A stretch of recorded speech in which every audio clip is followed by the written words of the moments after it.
Deputies say that her brother is a hero and insist that this was an act of evil on her part.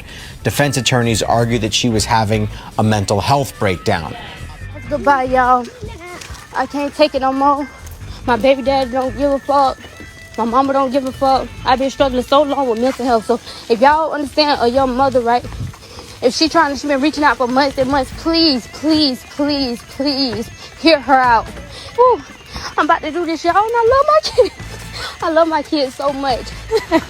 But I can't leave them behind because how? I can't leave them behind because who the fuck gonna take care of them? I know they'll be safe with God, and I know I'm gonna go to hell. And God, I know you're disappointed. I know, but I've been trying. I told you to show up for me. I tried every way, God. But I know my kid's gonna be safe with him. Oh Lord, I told you, God, I was getting tired. I'm doing this because I am a tired single mother that got too much on her shoulders. I don't know how to figure out this life when no one helps me. So don't even blame Theo either, because he did his part when it was there, but he was not no good father when times was bad.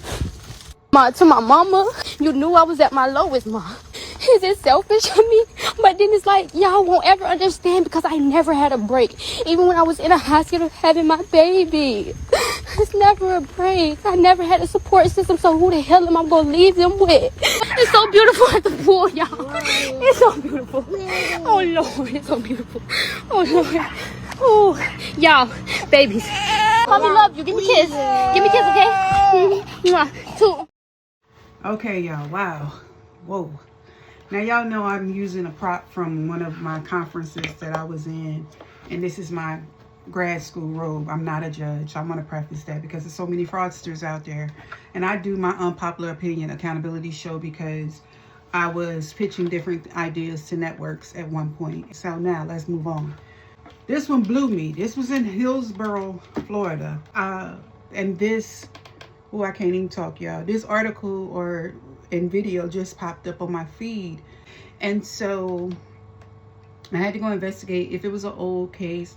And it happened in September 2025. And the sentencing, I think it is for October of 2026 out of Hillsborough, Florida, I think it said. The young lady and her 3 children are okay. But I'm going to say this. When God releases me to operate fully, manifest my purpose for what God intended, bring all those kids, those young girls to me, those young parents, those teen parents, those burnt out parents, those postpartum blues parents, okay? Bring them to me. Oh, and another thing. When you hear her tone and it sounds of a nervous, gibberish energy, almost borderline like a nervous, subtle laugh, that's the devil. That's that spirit of sabotage. That's that spirit telling her to go in and unalive her and her family. But I'm going to tell you something. She kissed them angels in that water. And it didn't work. It didn't work. She didn't want to. And the hand of God was on them kids. And the hand of God is on her life.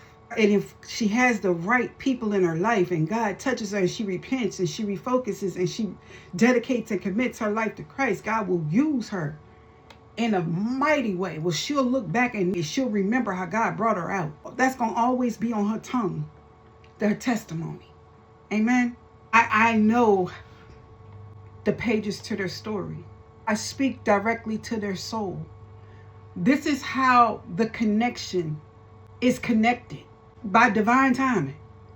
All over the world, wherever my feet plant, I have a tribe of millennials, some Gen Zs. God placed right here in my bosom to care for, to watch care, to protect and guide.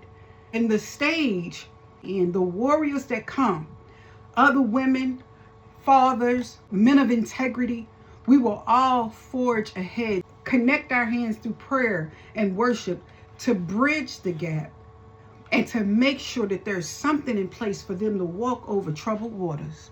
Because I'm telling you, everything about this I felt. As far as the distress call. Now, I didn't want to look at any more videos and hear her voice because I didn't want to just get distracted. But one, I've never thought about harming my children, my family. Now, how I got burnt out where I felt like, As a young mom, I didn't have any help.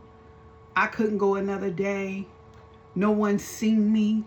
How many of us gonna say we had those thoughts before because we couldn't provide for them, but we forgot God supplies our every need in that moment? Because you can't fathom your child's stomach touching its back and the ribs be showing like yours is. You don't want that for your kid.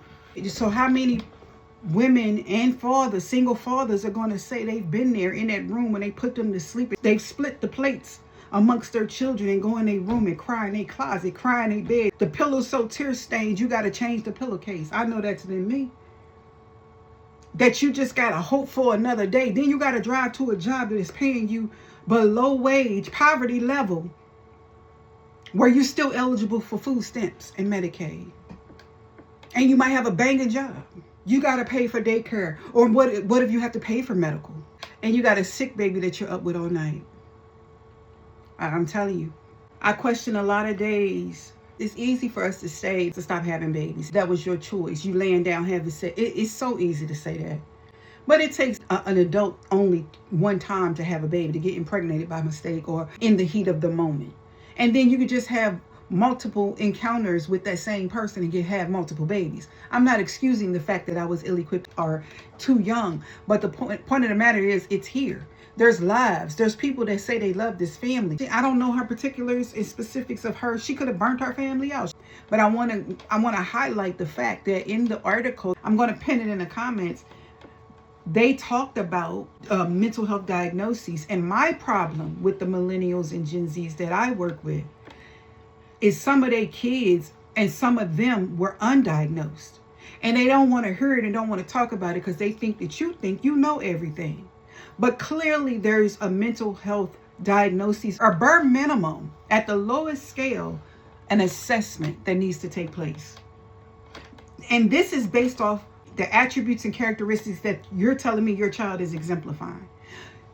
When kids go awry and they start behaving outside of what the norm is for that bloodline, the family, the environment, and they start adding substance abuse in the mix, peer pressure and accessibility to drugs and alcohol and whatever else they out here doing nowadays, if they bucking on you, if they're resistant towards the parents, then we need to sit down and have a place, a safe place, an equipped place, and an educated place to vent, to relate. And we have to be willing to get parenting advice and skills and techniques to deal with this. Every generation is different. So just in what she's saying, we're hearing one thing. And of course, we know it could be other things. There's many other factors involved. But to have a young person put a rope around herself and her toddler children, that I'm so thankful that she got a prayer warrior in her life, or prayer warriors, because the prayers of the righteous availeth much in this place, in this position. Her angels were pre-dispatched to her because they already knew. Maybe somebody on the live sent a request to God immediately. Okay? They put a rush on that thing. Okay? They in the war room. How about that? Yeah, because all of them survived. Praise be to God. I will go in every prison and minister and teach and give them every skill set I learned along my journey. I won't stop.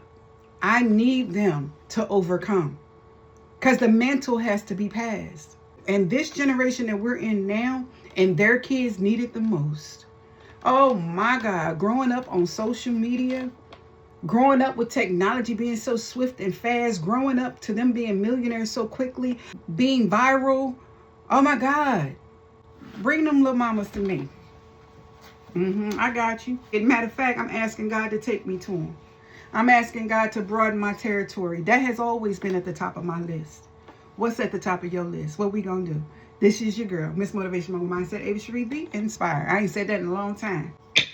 That's it. That's all. Let's get it.